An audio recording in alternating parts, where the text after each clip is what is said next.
Hey, Craig. All right, everyone. Welcome to the Fantasy Football Crew podcast. We're back again with Bobby and Bob. You guys want to say what's up real quick? Hey, what's going on? What's up? So we got a few topics today. We're going to be going over who could be a breakout second-year quarterback besides Kyler Murray. Who's on your early do not draft list? The worst bust player you ever drafted. We'll go over a few individual players and then possibly a few more topics at the end here. But let's get into the first topic of who could be a second year quarterback that could have a breakout season. I'd imagine you both say Kyler Murray if you got to choose him. That's the obvious choice. But anyone besides him. And if, Bob, what do you think? Who's on your list? Quarterback-wise, obviously you're right, Murray is the easy pick, but maybe Drew Lock. Yeah. Drew Lock, but I really might think Daniel Jones. Old Danny Dimes. Yeah, I could really see myself, as you know how I pick, I would make him my first quarterback. Yeah, absolutely. In the I would go last Danny round. Dimes, a Danny Dimes, Drew Lock, 2 QB combo. That'd be a good one. So if one doesn't pan out, you have the other one to lean on. No, I'm saying that would just be my 2 quarterbacks. Oh, for the 2 QB league. Okay. I would just go with those two Very gents. Good. We got I forgot to throw out a few stats here. So the main contenders, like you said, Drew Lock and Danny Dimes. Drew Lock had 5 games he played. He had only 1 game over 20 points. He got the pros. He got new targets in the draft. They loaded him up pretty much. And he's a young guy. He has a lot of potential. He's really cool. He's cool. He's a cool guy. He raps on the sidelines. Yeah. Yep. We got Gardner Minshew. He played 14 games. Had 8 games over 20 points. He averaged 16.80 fantasy points, but it would have been higher if he didn't have 2 games that he did terrible in, one with 4.1 points and one with 7.4. We had Haskins, who's terrible. He had he averaged 9.30, and he only scored over 21s. Again, he's young. He's in a new system, so he could definitely bounce back. And then we have Danny Dimes. Averaged 17.46. He had 12 games played and 4 games over 35, so he lit it up there. And then including Jason, that championship weekend. Jason Stidham, he had 0 playing time, but he's rolling with the Patriots, so old Belichick might have a diamond in the rough there. Bobby, what do you think? Yeah, if I had to pick one of the second-year QBs that you just rattled off there, I'd go with Drew Lock. I think he's a little bit undervalued in terms of his ADP right now, going around QB 20. Small sample size last year, but like you mentioned, the offense really loaded up. I think Cortland Sutton takes another big step. Melvin Gordon in that offense now, and then something that I don't think a lot of people are going to pick up on or may not be thinking of right now is new offensive coordinator there, Pat Shurmur, kind of a quarterback whisperer. He was with the Eagles in 2013 when Nick Foles had his run. I think he could really help Drew Lock take the next step, and I think if you get him as your backup in a 1 QB league, or like Bob said, as your second QB in a 2 QB league, I think he got some potential there for a real breakout star. Was Shurmur the coordinator in Minnesota too that year with what's his name? Case Keenum. Yeah. Case Keenum, the GOAT. I mean, clearly he can turn. He can turn nothing into something. That's right.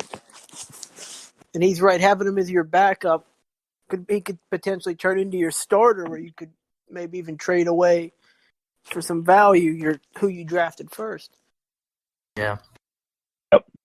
I think that's what I'm gonna do this year is like one guy that's more sure and take a chance on one of these guys or even like a rookie or whatnot to have on the bench.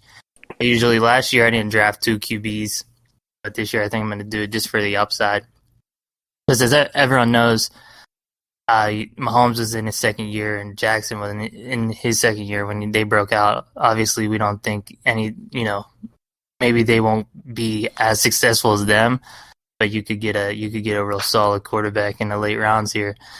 I think personally, you guys, but just because I'm a fan of this guy, I'll go with Minshew.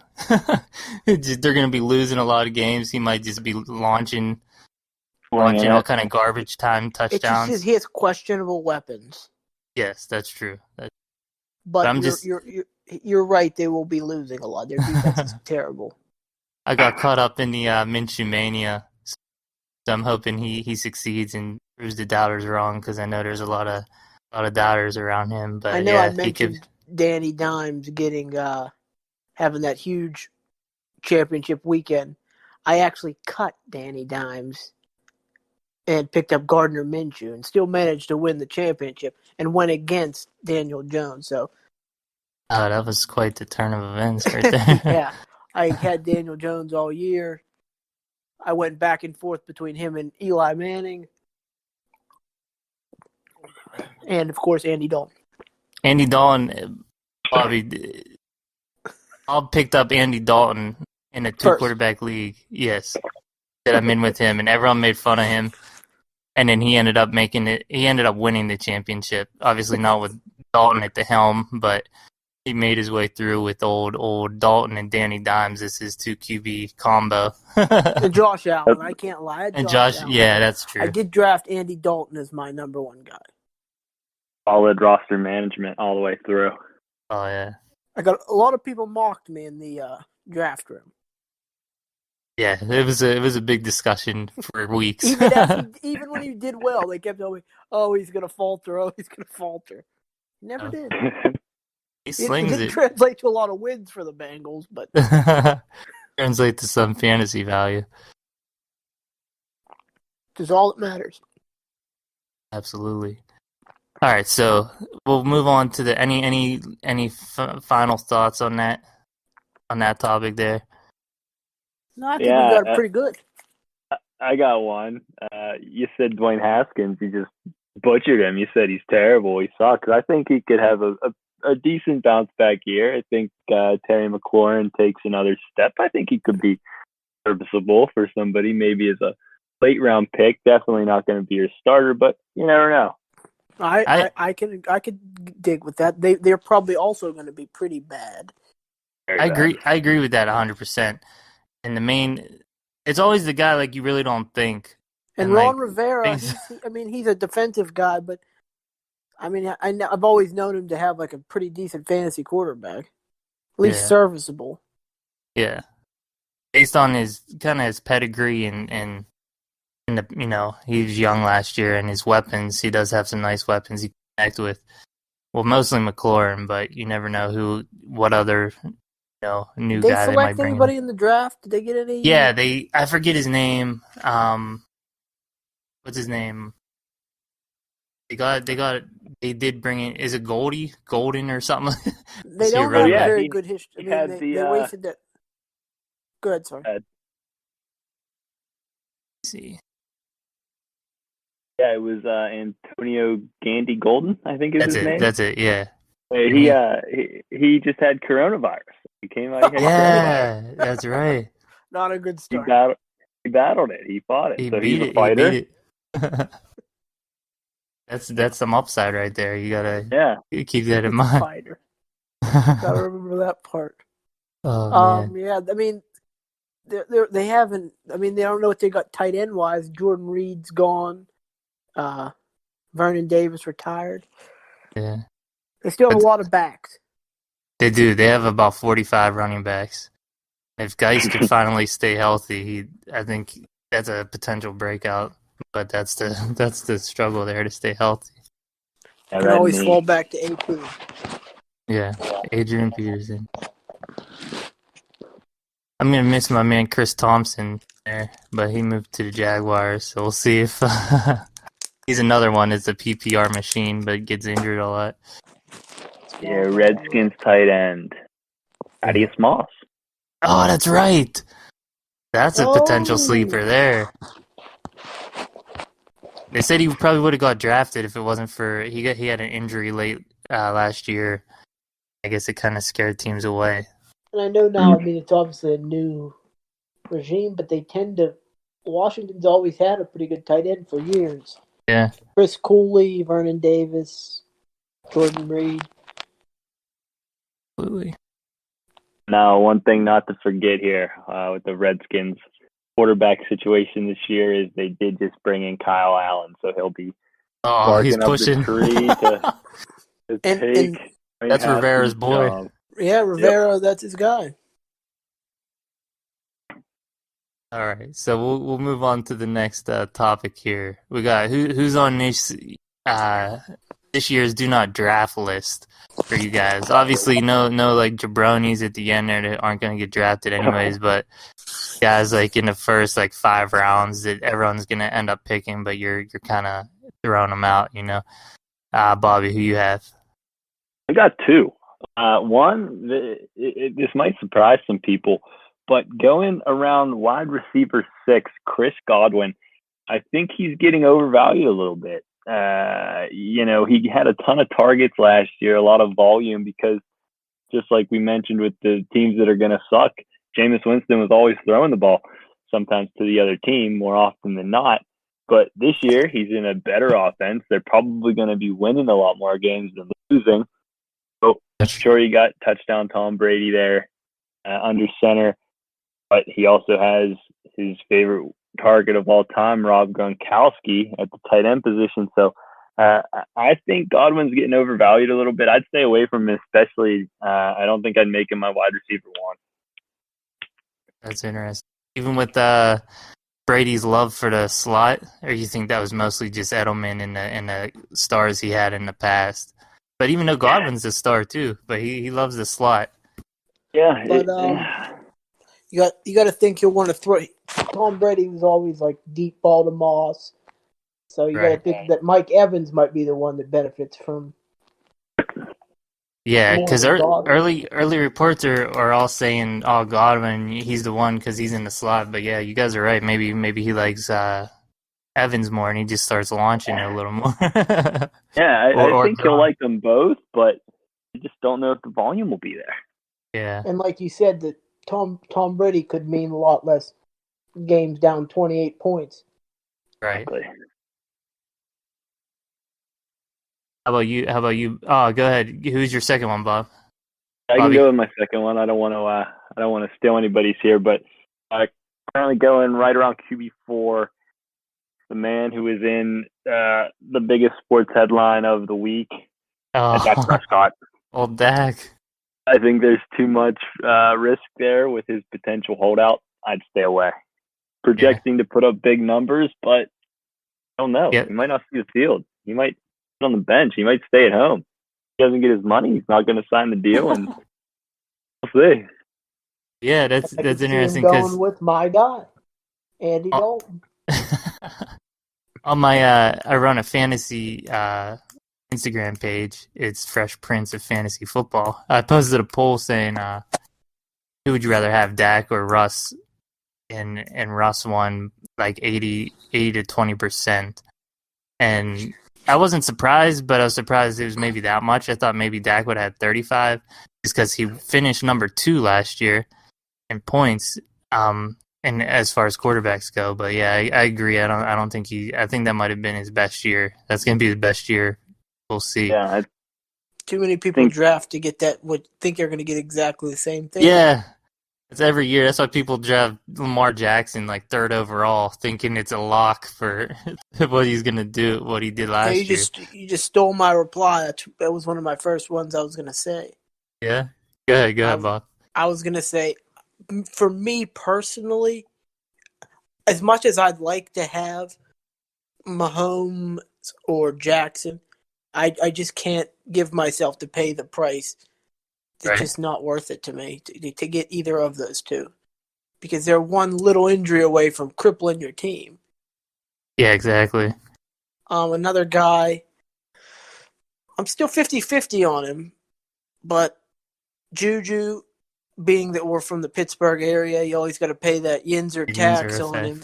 effect. And I'm not sold that he's like definitely a number one guy because I don't know if he just benefited a lot from AB getting all the attention, but I just can't commit to. I committed to him last year in my league, and it went back and haunted me. Yeah, And I love him, but I guess in the auction sense, I don't think I'll be getting any pieces of Christian McCaffrey in any auctions because unless for some reason his price is probably just going to be out the roof. Yeah, I've seen it like the price for Bell a few years ago and the price for even AB a couple years ago. That's just too much. I'm not saying I believe McCaffrey will have a great year, but what you have to pay to get him might not. Yeah, it's always tough because, like you said, people just, I don't know if they assume, but it's just like, oh, look how good they did last year, but it doesn't mean it's going to be replicated. It's always risky. And yeah, auction. I'm a huge fan of McCaffrey, so I'd probably blow way too much on him for the first overall. But I definitely agree. You could spend it elsewhere and get a few good players instead of the one major. Do you have any other ones, Bob? No, those are probably those two are just people that I would like to shy away from. For me, I have Chris Carson, and he's a great player. It seems to me he always gets injured, and for some reason, I feel like they want to replace him. Like they get Penny there and some other guys, and they're just wait. Like he fumbles a couple times, and they sat him last year. Just for where he's going in that 3, 4, 5 range. I just kind of want to stay away from him because I feel like he's not going to be there the whole season for one reason or another. Maybe that's wrong because he's always productive, but but you got to remember Penny's coming off of his ACL, yeah. And they say he's like behind his scheduled recovery. Last I looked, so he might not be ready. Mm-hmm. Corona's been like a setback for him because of rehab. Oh, that's true. Yeah, good point. And then these two aren't necessarily on my do not draft list, but I wouldn't like Julio Jones and Devontae Adams in the first round. Like I would definitely draft them, if they fall to me in the late first round. But I wouldn't be hyped, like super hyped. I'd rather draft earlier and get like a stud running back, of course, because I had Devontae Adams last year. And he did good when he played, but he got injured, so I have that sour taste in my mouth from the previous year. Even though I know that's silly because it won't, like, it's not necessarily going to happen every year. But that's like just two players. Like if they fall to me, I'm going to click draft, but I'm not going to be like super hyped. But then they might end up having a great. Plus Julio's getting older. He might finally have a start to tail off. I doubt it, but possibility. But again, they're not on my do not draft list. I just want to be super hyped about getting them at the end of the first round. Any other ones for you guys? None that I could think of at the moment. Bobby? Still there? Yeah, hello. Okay, you're good. Yeah, you're good. What do you guys? What are your thoughts on Julio and Devontae? Would you guys be pretty happy with them at the end of the first?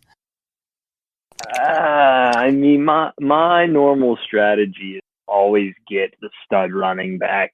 If you fall to the end of the first round and you don't have your running back and there's no running backs left on the board that you're happy with, it all just depends on what other wide receivers are there. I mean, DeAndre Hopkins could still be on the board. I like Tyreek Hill, right. Michael Thomas potentially. I do tend to shy away from Julio Jones due to his age. I think Calvin Ridley takes a big step in that offense this year as well. Right. But it's interesting. They also lost a big target in Austin Hooper over the offseason, so that got draws more Hurst, though, attention to bro. Julio. Yeah, Yeah, former Pittsburgh Pirate Hayden Hurst. I agree with Bobby 1,000% there.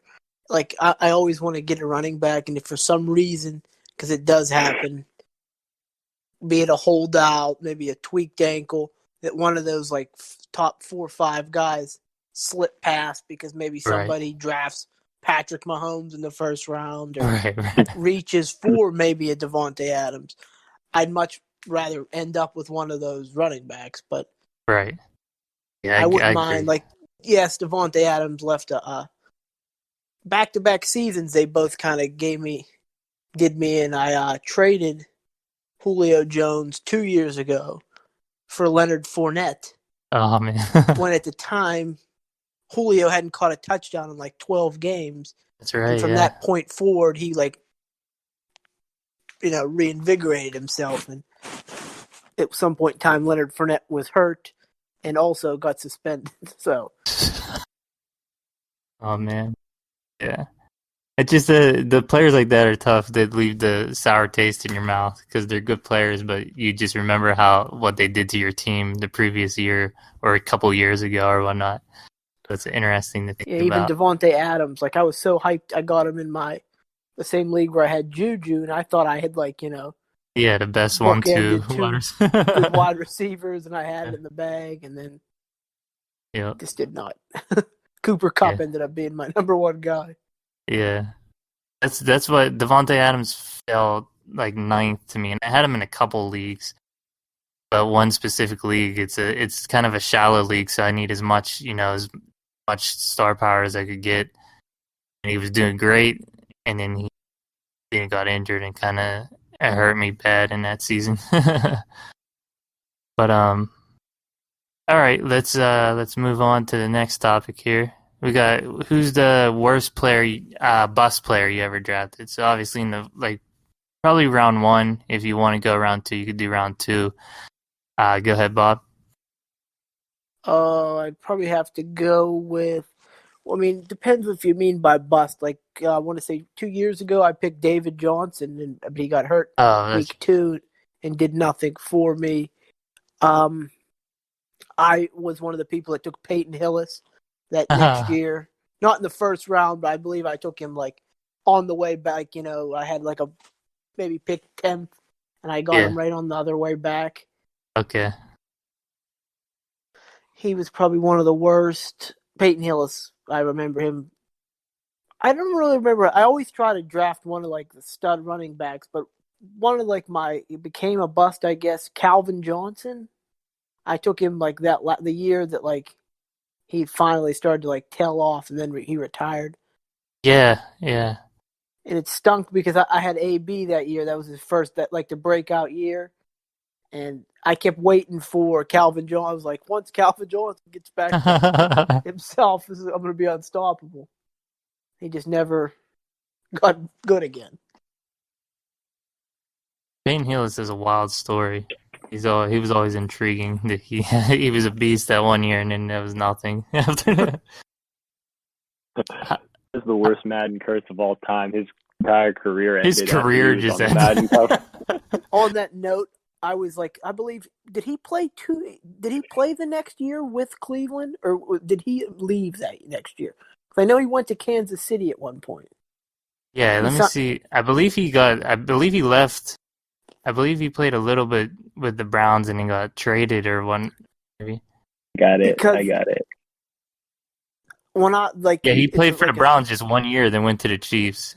He played for 2000. His Madden year, he was on the Browns. Yeah. Correct. And then the next year, he was playing for the Chiefs? Yeah. 2010. This is funny. These are Peyton Hillis yards by year. 2010, this was his big year. 1,177 yards and 11 touchdowns. That was obviously the Madden cover year. And then 2011, so this is year to year. 1,177. Next year, 587, 309, 247, 115 out of the league. Straight down curve. That last year was for the Broncos, right? Did Giants?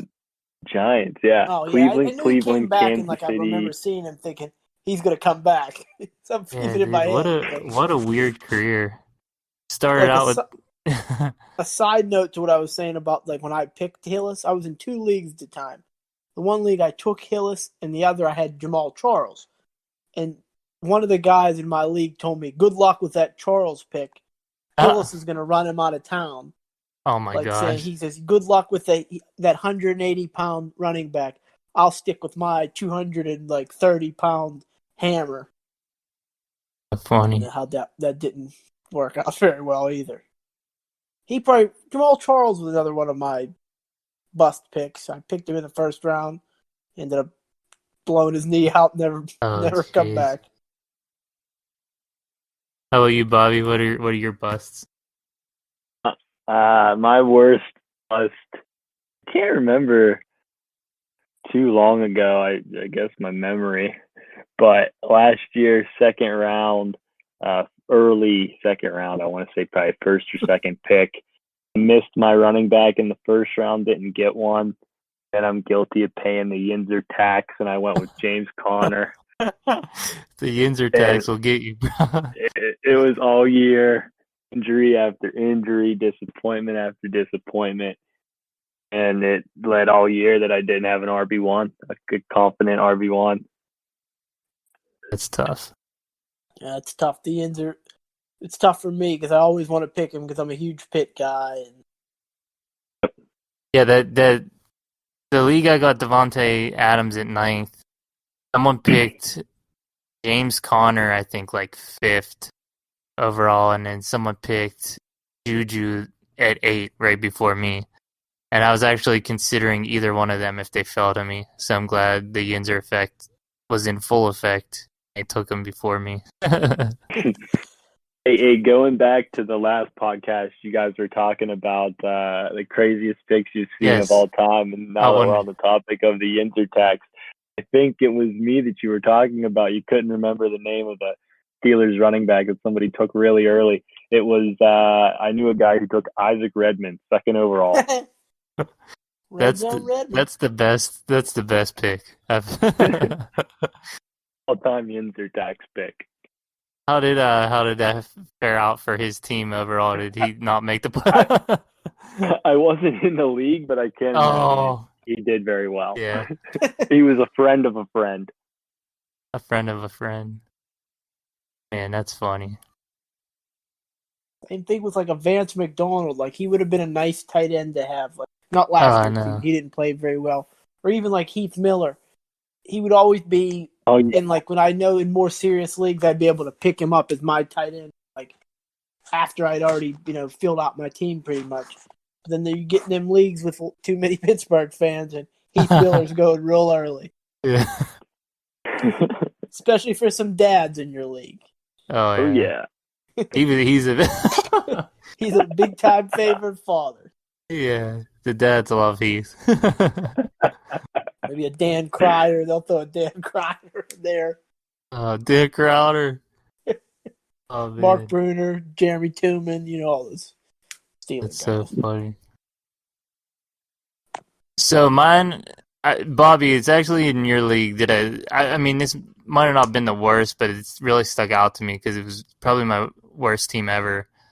The first year I played in your league, I drafted Mike Evans 7th or 8th overall, and it was coming off of his, I believe, maybe his first breakout year, and he ended up finishing wide receiver 17, so he was not worth the first round pick. And then I wrapped around, and either in the second or the third, I picked Jordan Howard coming off of his breakout year, and he did terrible as well.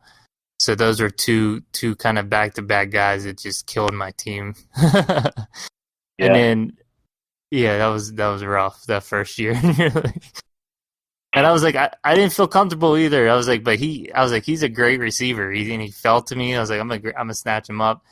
I just have to follow my gut. Usually my gut's right, and sometimes I just listen to the, what I should do. You're drafting here, he fell, but yeah, it didn't work out. Swing and miss and swing and miss. Yeah. And then two more. I've drafted Devontae Freeman a year or two after his breakout season in like the first round, and he was garbage as you know, he didn't live up to a first round draft pick. And then I believe I drafted DeMarco Murray like the year before he retired in the second round, and he didn't do much that year either. So that was another bad team I had. I had those two back to back as my top two running backs, and they did terrible. It was rough. I think I had Devontae Freeman that year also. You were talking. Yeah. I paid up. I ran up in an auction league on him. I had he was my basically my first pick because that's who I spent my big money on. Yeah. I don't even know if it was as much as I got as ran up on him, but I was stone set on getting Tevin Coleman because I was like, if I have Freeman, I need to have Coleman. And I think I ended up paying like $32 for Freeman, which isn't a bad price. But then I paid $28. Somebody ran me up on Tevin Coleman, so I conceivably could have just gotten like Le'Veon Bell or something. Yeah. At that price. Yeah, it's crazy. I was so high on Freeman because I had him his breakout year, and he helped me win a championship. Any other last thoughts on another bust you guys have? That's about all I can think of right now. I know there's more. Got nothing. Sure. Yeah, there's been many mind. over the years. Yeah. So let's see. All right, so we'll go through these guys real quick. I'm gonna give you a name, tell you where they're being drafted. Tell me if you think if you're comfortable drafting them in that position. So first we have A.Jones. He was a beast last year. His touchdown rate was out of this world. A lot of people expect for him to regress. And also they just drafted A.J. Dillon for some reason in the second round when they have a couple good backs there already. But he might get some touches away from from Jones here. Jones is being drafted around 14th overall, so just early in the second. What do you think, Bobby?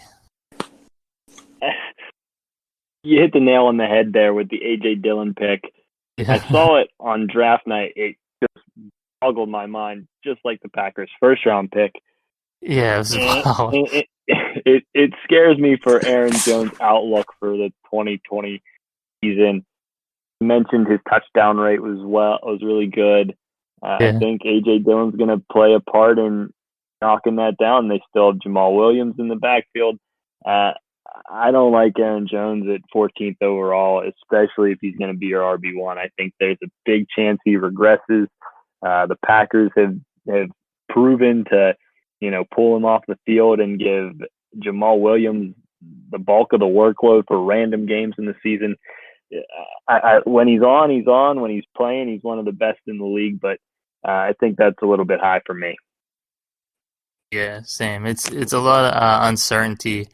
And one of the guys from the CBS podcast, Jamie Eisenberg, said he wouldn't be surprised if he scored 6 touchdowns. And I agree. He's just a lot of his numbers came from touchdown. Like a lot of a lot of his fantasy. And he doesn't. I mean, Jamal Williams is their guy to catch passes. So right, it's not like. So you agree, Bob? Pretty much. Yeah, I mean, I'm not too sure about this Dillon guy. I mean, is he like a pass catching guy? He end up just becoming a lead guy. I don't know. I don't know a full report on him, but a little bit I read seems like he's a pretty prolific running back here. So that they said the report I read was they wouldn't draft him and just leave him on the bench. So they expect him to get some playing time.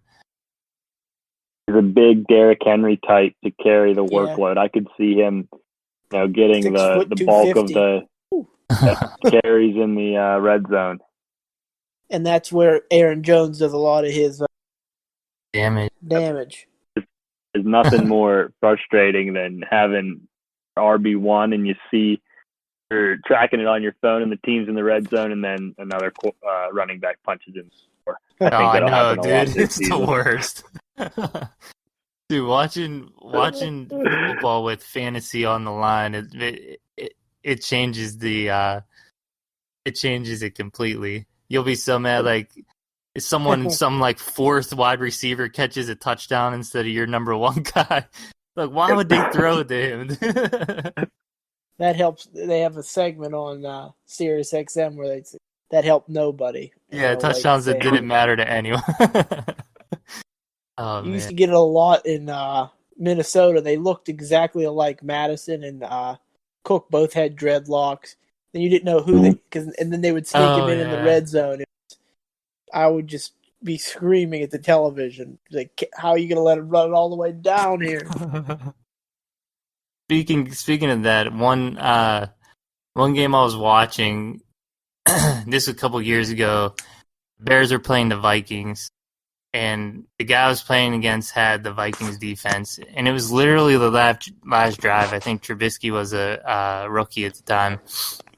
He threw an interception on the very last play, and this dude got the 2 points, and he ended up beating me by .04 points on that because of that interception. I lost it. I was like, oh my goodness, dude. And it was an expensive league, and I was on the teetering for playoff position. It was rough, all because of Trubisky. Yeah, I've had that happen to me where I'm in a league where if you win high points for the week, you win it's $50 for every loss, and the high points for the week collects the 300. And I think it was Green Bay versus Arizona, and I believe I believe I had the defense, and they had a player on the team, and I went from high points to losing, so it was like a Oh gosh, $300 swing for it. double Willie there, double whammy. I couldn't believe when I woke up to it. I just couldn't believe Willie. it. Oh man. All right, so we got next we got Kenyon Drake. He was with Miami in the beginning of the year last year, and he didn't do much. He got traded to Arizona and ended the year with 39 points in week 15, 33 points week 16, and 17 points in week 17. So a lot of people are chasing his value at the end of last year. And he's going at pick 22, so still in the second round, just later second round. In a 12-team league, of course. What are your guys' thoughts on that, Bob? I mean, it depends. You got to fill out what's going on with Chase Edmonds. Yeah, that's a wild card there.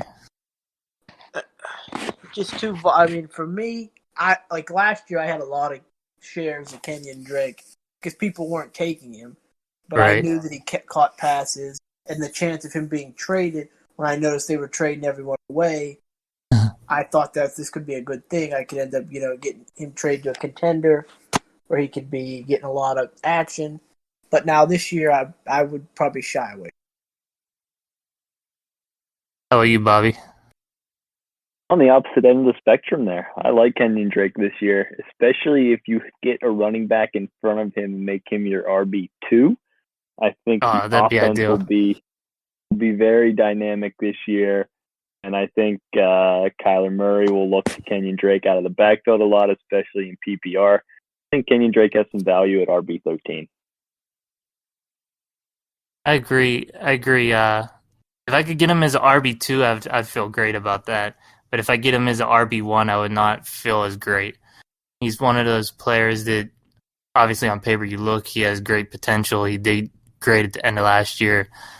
But what he did in Miami, even though they're terrible, kind of sticks in the back of my mind, just knowing, okay, look, this is what he could end up doing. Of course, he's on a much better offense, like you said, so it's unlikely he'll be that bad.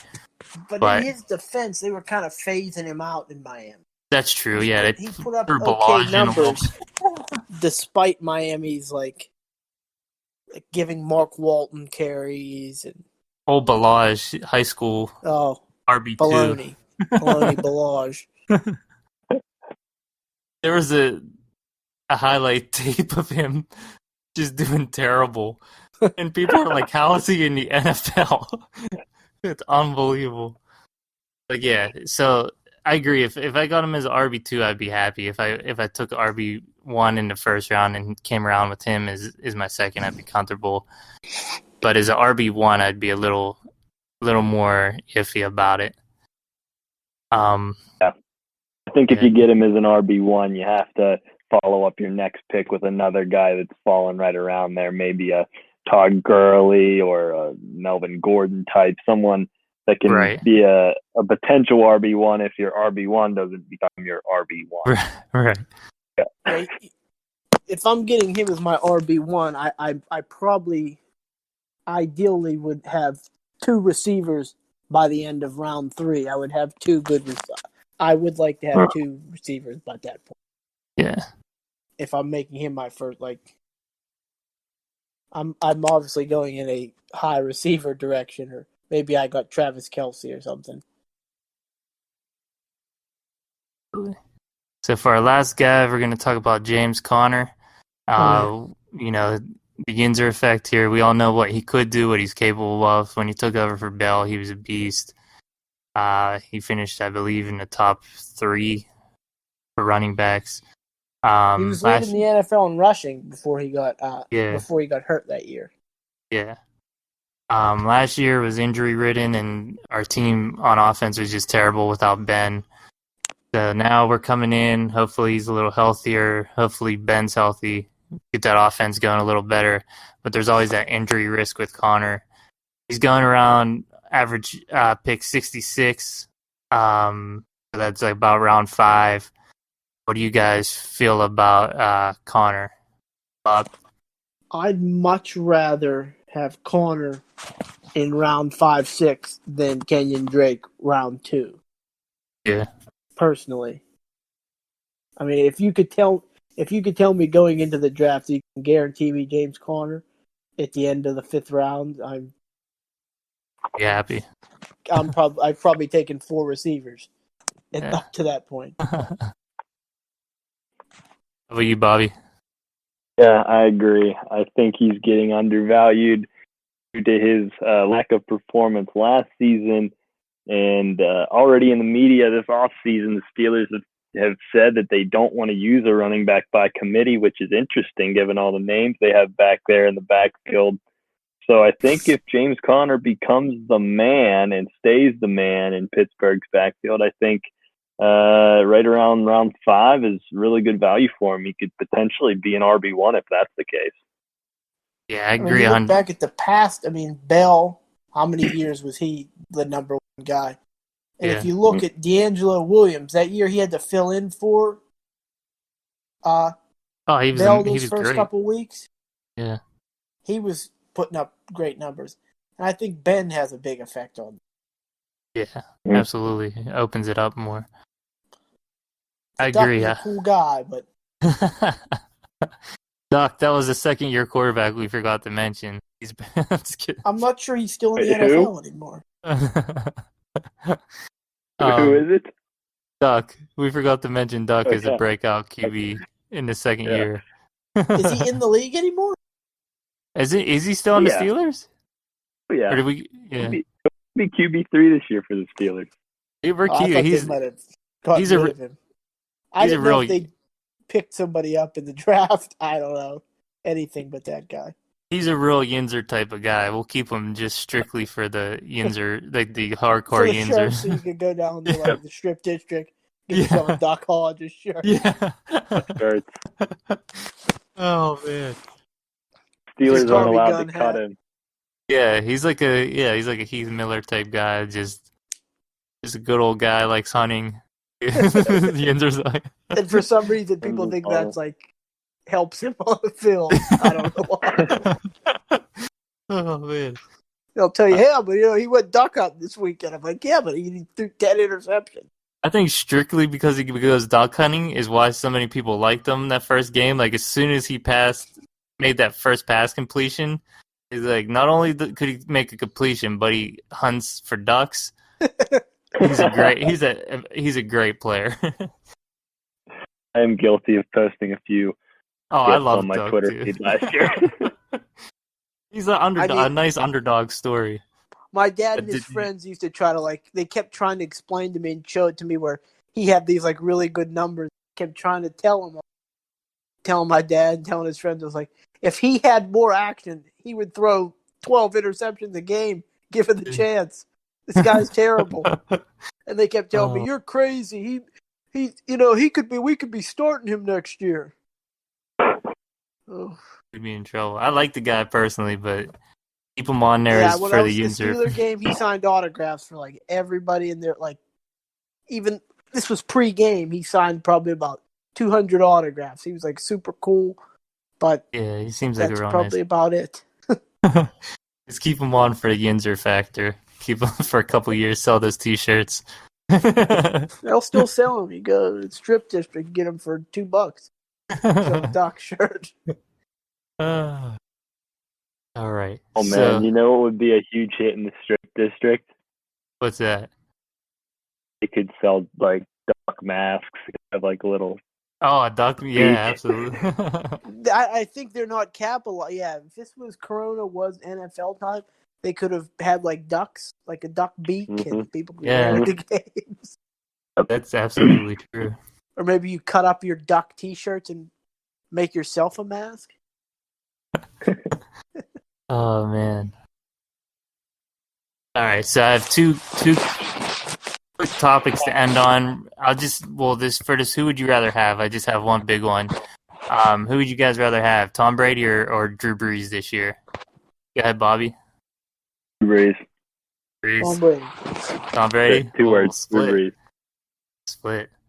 I think I'd rather go with Drew Brees just because he's been doing better recently, but I would not be surprised if Brady had the better year.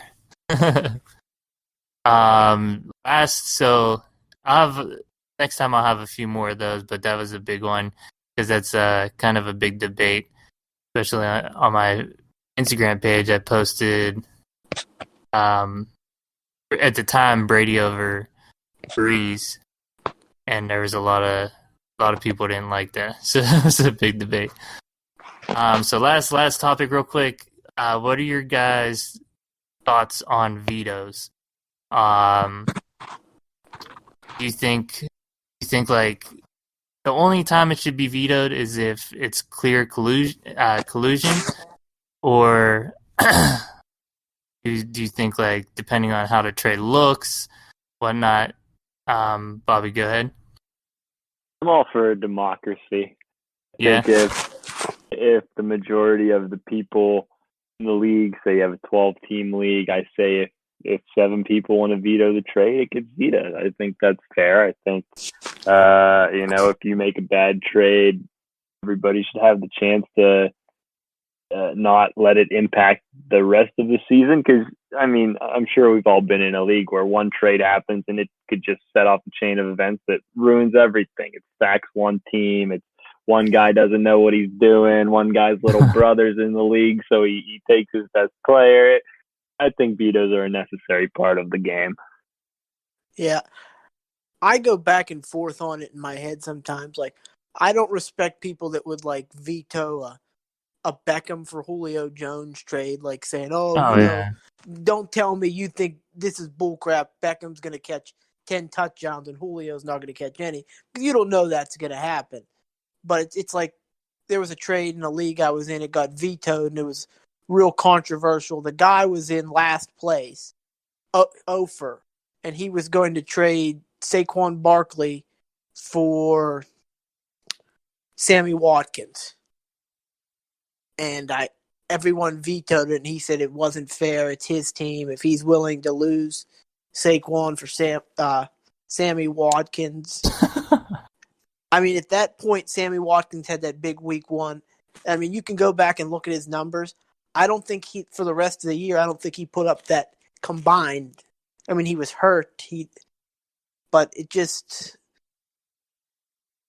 it has a chain effect on the league.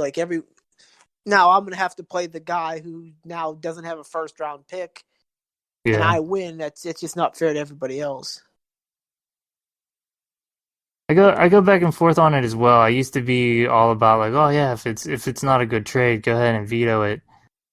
But do you remember the trade? This was like 2 years ago. I think it was your first year in the Road to Glory. It was like someone was getting Calvin Ridley for like Jimmy Graham and who's the Jets wide receiver who's been injured the last couple years? Anunwa. Yeah, Anunwa. Him, someone else for like Calvin Ridley and like Sonny Michel. And everybody's in the beginning of the year, everybody's thing was like, oh, it's unfair for the guy that's going to get Calvin Ridley and Michelle, because at that point they hadn't proven anything, and Anunwal was getting like 8 targets a game. Jimmy Graham was getting some targets, and it got vetoed because they thought it was unfair. But then as the season went on, you saw the Calvin Ridley and Michelle guy would have benefited greatly for it. So I think Kenny Galladay might have been involved in that trade.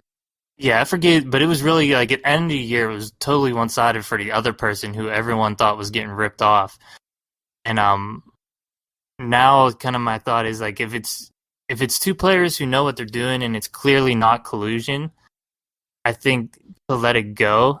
But if it's obviously, like you said, if there's like a rookie or like someone who doesn't know what they're doing, and like that one league we're in, and someone traded Adrian Peterson from the Saints for Melvin Gordon when he was in his prime, that that's like, okay, we had to veto that.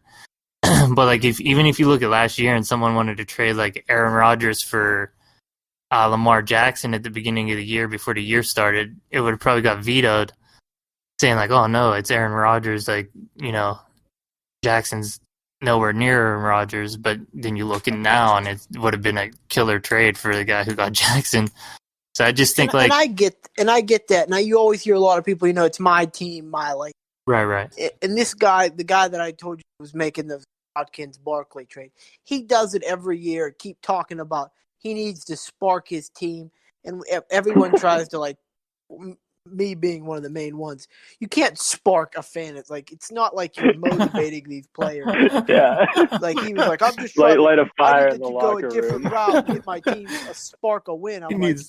They need a better locker room guy in there. I try to do wind sprints with my guys on Thursdays, and that really gets them pumped for the game. Oh man, that's funny. But yeah, that's kind of my thoughts. If they're two players that are known, like they're veterans, and they want to make the trade, and it's clearly not collusion, I say let it go. But if it looks like it's collusion or it's just terrible, like Rosie Nix for McCaffrey, obviously you have to veto it. Yeah, this person gets Nix is winning huge, so gotta bring that one. Yeah, it's unfair for the guy trading away Nix. Well, that year I told you somebody traded Mewelde Moore for Chris Johnson in the 2,000 yards here. Oh, yeah. That was top 10 trade. He was trying to build as many Steelers as he can. I don't know. The Yinzer tags, baby. You gotta love it. All right, fellas. Well, thank you very much for coming on. Hope you guys will be on a lot. Thanks for whoever listened. Any last thoughts? Especially Craig. Yeah, Craig hasn't given up anything. I didn't say a damn word. All right, fellas. Have a good night. Thank you very much. We'll talk to you soon. Thanks All right, for the listening. Have a good one. Appreciate it.